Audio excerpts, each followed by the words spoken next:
chăm tích trên phải nè câu nó nè câu nè câu nó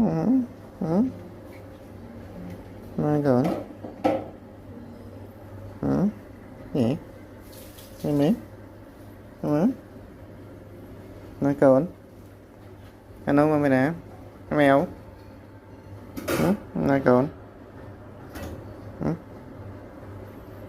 câu này nè nè câu nó